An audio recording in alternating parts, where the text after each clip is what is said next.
হাসপাতালের নিরাপত্তার স্বার্থে আমরা হাসপাতালের কর্মচারীরা এখানে দাঁড়াইছি। সামনে যে উচ্ছৃঙ্খলতা, সামনে রাস্তা আটকাইয়া যে রনির সন্ত্রাসীরা যে অপ্রীতিকর ঘটনা ঘটাইছে, হাসপাতালের পরিবেশ নিয়ন্ত্রণের জন্য আমরা এখানে অবস্থান করতেছি। না, আমরা এরকমের কোনো কিছুই করি নাই। হয়তো রোগীর লোকের সাথে তাদের কিছু ঝামেলা হয়েছিল, আমাদের ডক্টরের সাথে আমরা ছাড়াই সবকিছু রাখিয়া আমাকে মতো আমরা কাজে ফিরে গেছি। এরকমের কোনো কিছু আমাদের সাথে হয় না। আমাদের সরকারি স্টাফ কোটি পড়া কোনো সময় কোটি পড়া থাকে না।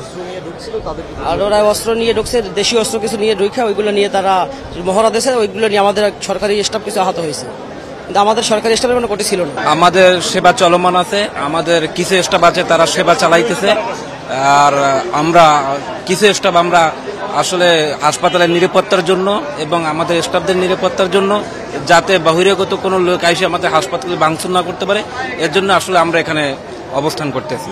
ভিতরে একটা গ্যামজাম ছিল, বহিরাগত কিছু লোক ছিল আর স্টুডেন্ট ছিল, তারা নিজেরাই একটা গ্যামজাম পাঠাইয়া হাসপাতালে একটা ভাঙচুরের মানে পায়দাল করতেছিল। আসতে পারতেছে না, তারপরে মানে সেবা দিতে পারতেছে না।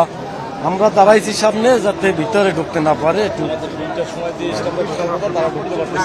এবং আমাদের দুইটা যারা আসবে এখন ডিউটিতে তারাও আসতে পারতেছে না, তারাও আটকা পড়ে গেছে, ওদের ভয়তে আসতে পারতেছে না।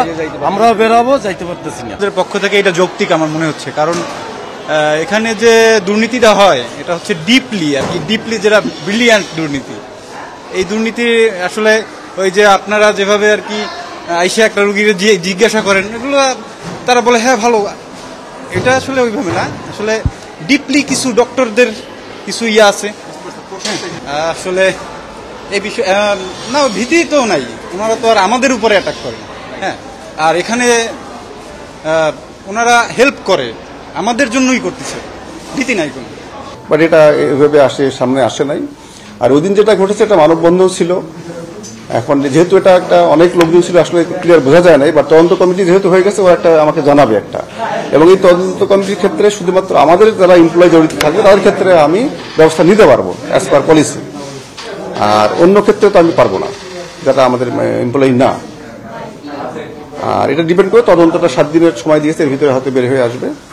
আর যেটা আপনি বললেন যে যাবো, আমি এখনই কথা বলছি যে আমার যেতে কোনো বাধা নেই, কথা বলবো। আমি পারমিশন নেই, আমি আমার উদ্যোগ কর্তৃপক্ষের পারমিশন নেই, আমি যাবো।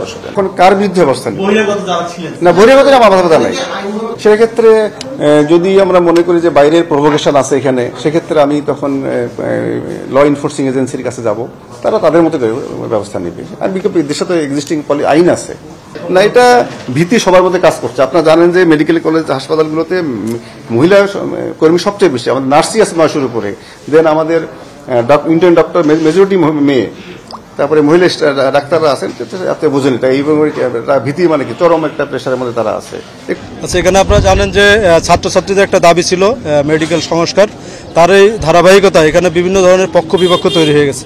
ছাত্রছাত্রীদের একটা পক্ষ আছে এখানে মেডিকেল কলেজে, তারা অনশনরত ছিল, তাদের ভিতরে একটা ঝামেলা তৈরি হয়েছিল ইতিমধ্যে।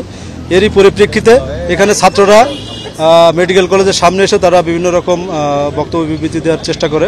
তো আমরা এখানে সকাল থেকেই তৎপর ছিলাম।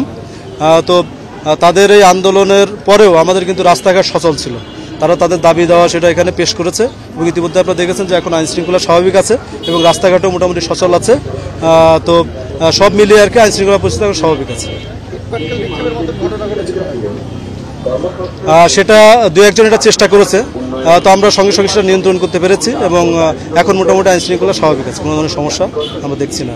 আমরা আমাদের রোগীদের সেবা দিয়ে যাচ্ছি, কিন্তু একটু আগে আমার এক ডাক্তার বেরোচ্ছে, তার হাতে বাড়ি দিল, এক ডাক্তারের পায়ে পিটালো কতক্ষণ, এক স্টাফের মাথায় ইট মেরে তার রক্তাক্ত করে দিল, সে এমার্জেন্সি থেকে এইমাত্র ভর্তি হয়েছে। তো এইভাবে আমরা কিভাবে কাজ করবো বলেন? তো আমরা রুগীর মুখে দেখছি এতদিন এগুলো সহ্য করেছি, বাট এখন আমরা জরুরি বিভাগ আর অ্যাডমিশন ইউনিট বাদে এই সমাধান না হওয়া পর্যন্ত বাকি সবকিছুতে আমরা কর্মবিরতিতে যাচ্ছি।